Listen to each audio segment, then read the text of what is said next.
Okay so आज समझने की कोशिश करेंगे कि इरैशनल नंबर्स क्या होते हैं। हमारे पिछले वीडियो में हमने बात किया about different numbers, whole numbers, integer, rational numbers, imaginary numbers. We touched very briefly on irrational numbers also. Today we will try to explore irrational numbers in detail, how they came into picture, what is their usage, and how they impact overall mathematics. So first question is, what exactly is irrational number? Well, the definition is very simple. Anything which is not rational is irrational number. Okay, so to understand irrational number, let's understand what is rational number. So this is something that we have discussed in the previous video. If you go and watch that video, you will get a very clear understanding about what exactly rational numbers are. But for the sake of this video, let's revisit some of the points there. So rational number is nothing but any number which can be represented in the form of p by q, where q is not equals to 0 and both p and q are integers. Both p and q are integers and q is not equal to 0. Those numbers can be called as a rational numbers. Okay. Now, so if rational numbers are something that can be represented in the form of p by q, इसका मतलब ये होता है कि irrational numbers are those numbers जिनको हम p by q के form में रिप्रेजेंट नहीं कर सकते. तो अगर हम प्रूफ कर दे कि कोई नंबर ऐसे हैं जिनको p by q के फॉर्म में रिप्रेजेंट नहीं किया जा सकता, तो वो नंबर इरेशनल नंबर्स हो जाएंगे. अब इरेशनल नंबर्स कहाँ से आए? तो जैसे कि पिछले वीडियो में भी हमने बात की थी कि एंशिएंट ग्रीक में मैथमेटिक्स कम्युनिटी थी. पाइथागोरियन कम्युनिटी थी. Pythagorean community was very passionate about mathematics, और वो मैथमेटिक्स को एज अ रिलीजन कंसिडर करते थे. तो उनको लगता था कि एवरीथिंग इन द वर्ल्ड, चाहे वो मेटाफिजिक्स हो, चाहे वो कॉस्मोलॉजी हो, या चाहे कुछ भी हो, तो उन्होंने कहा कि एवरीथिंग इज़ अ नंबर.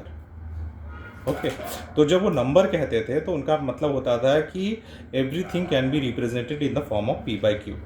तो उनके हिसाब से दुनिया में अगर कुछ भी है, कोई भी नंबर है, तो वो रैशनल नंबर है और पी बाई क्यू के फॉर्म में लिखा जा सकता है. तो एक और मैथमेटिशियन थे, Hippasus. There is lot of story around Hippasus, but हम इस वीडियो में डिटेल में नहीं जाएंगे. हम सिर्फ इस पे कोशिश करेंगे कि हम इरेशनल नंबर पे कैसे पहुँचे. तो हिपासिस केम अक्रॉस अ नंबर. तो so he drawn a square, let's say, of side 1.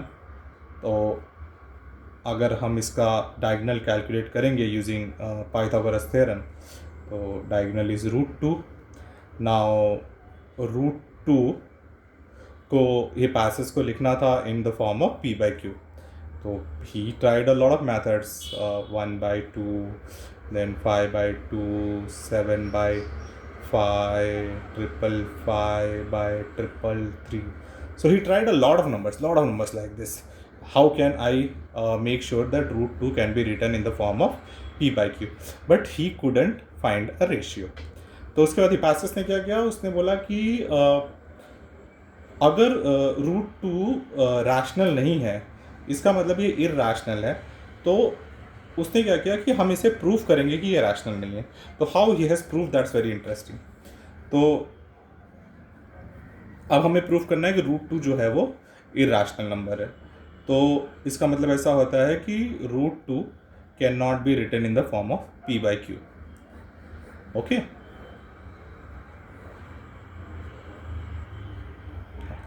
So how we are going to prove it? But we are going to use proof of contradiction method. So proof of contradiction method का मतलब होता है कि to prove that √2 is not a rational number, हम assume करेंगे कि √2 is a rational number. अगर √2 is a rational number, मतलब √2 can be represented in the form of p by q. Okay? अगर √2 को p by q के form में लिखा जा सकता है, that means it is a rational number. अगर नहीं लिखा जा सकता है, that means it is an irrational number. So we have assume that √2 is p by q, where p and q are integer, q is not equal to 0, and this is important, GCD of p comma q is equals to 1. Okay, that means p और q को further reduce नहीं किया जा सकता. Further reduce मतलब ये जो है ये आखिरी फ्रैक्शन है, इसके बाद इसको और डिवाइड नहीं किया जा सकता. तो let's say some of the fraction like 5/1, अब इसको फर्दर डिवाइड नहीं किया जा सकता. 7/5 इसको फर्दर डिवाइड नहीं किया जा सकता. So this is the lowest fraction for a number. तो हमने कंसिडर किया कि ये जो p/q है ये लोवेस्ट फ्रैक्शन नंबर है फॉर √2. अब हम क्या करते हैं, and GCD of p, q is 1, यानी कि p और q दोनों को सिर्फ 1 से डिवाइड कर सकते हैं, दुनिया के और किसी नंबर से डिवाइड नहीं कर सकते. अब हम क्या करेंगे यहाँ पे, so let's take q this side. तो q into √2 is equals to p, and दोनों साइड स्क्वायर कर लेते हैं. तो q square into 2 is equals to p square.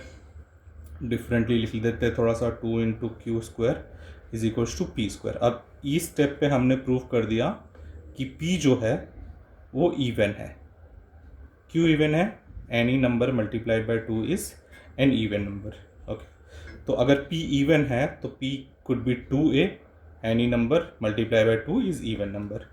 तो अगर p को हम 2a से रिप्लेस करेंगे तो it will be 2q square is equals to 2a square, which is nothing but 2q square is equals to 4a square.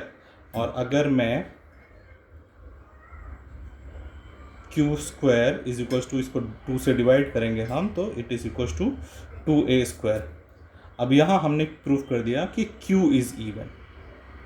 यहाँ हमने proof किया था p is even, यहाँ हमने प्रूफ कर दिया q is even. q even, any number multiplied by 2 is an even number. तो जब हमने कह दिया p is even, q is even, both p and q are even, that means both of this number can be divided by 2, which contradicts this statement, the GCD is not 1. तो it can be divided by 2. Since it can be divided by 2, there are no ratio that exist which can say that √2 can be represented in the form of p/q, hence √2 is irrational. Okay, so this was more about proving कि irrational है कि नहीं. in large real life scenario हमें ये नहीं पूछा जाता कि irrational number है तो उसे प्रूव करके दिखाओ. मोस्टली हम irrational numbers को आइडेंटिफाई करते हैं कैरेक्टरिस्टिक्स से.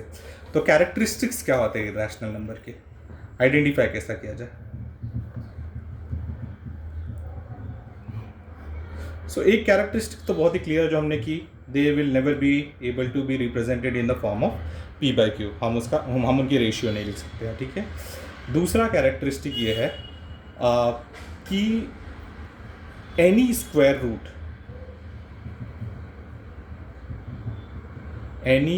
Root of non perfect square is irrational. What does this mean? Square root of non-perfect square. So non-perfect square क्या होते हैं, उसके पहले perfect square क्या होते हैं. तो let's say 4. So root of 4 is 2. Root of 9 is 3. Root of 16 is 4. So these are called as perfect square, जिसके आपको integer roots मिल जाते हैं. non-perfect square मतलब जिसके नहीं मिलेंगे. So जैसे root of 2, जैसे रूट ऑफ 3, जैसे root of 5 and so on. तो अगर हमें कोई स्क्वायर रूट दिख रहा है जिसका रूट फाइंड आउट करना बहुत ही जिसका root straight away find out नहीं किया जा सकता, तो they are irrational number by the law. This is something that we have proved. Second is इसी का एक्सटेंशन है कि नॉट जस्ट स्क्वायर रूट. तो समझो अगर हाई पावर है तो लेट्स से कि cube root of 2, let's say cube root of 5, और let's say kth root of n. तो अगर इसकी वैल्यू फाइंड आउट करना पॉसिबल नहीं है, then it is an irrational number. So like cube root of 9 I know, cube root of 27 I know, cube root of 8 I know. So 27 is 3, 8 is 2. So we can find out this. But for number, if cube root fourth root, fifth root, sixth root, nth, kth root, if we are not able to find out their root, then they are irrational number. This is a higher order irrational number. Mostly we will not come across it, but just for the understanding purpose, if we cannot evaluate a root, then it is an irrational number.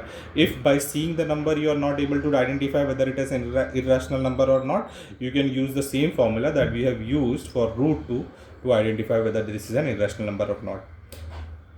Fourth condition is very crucial.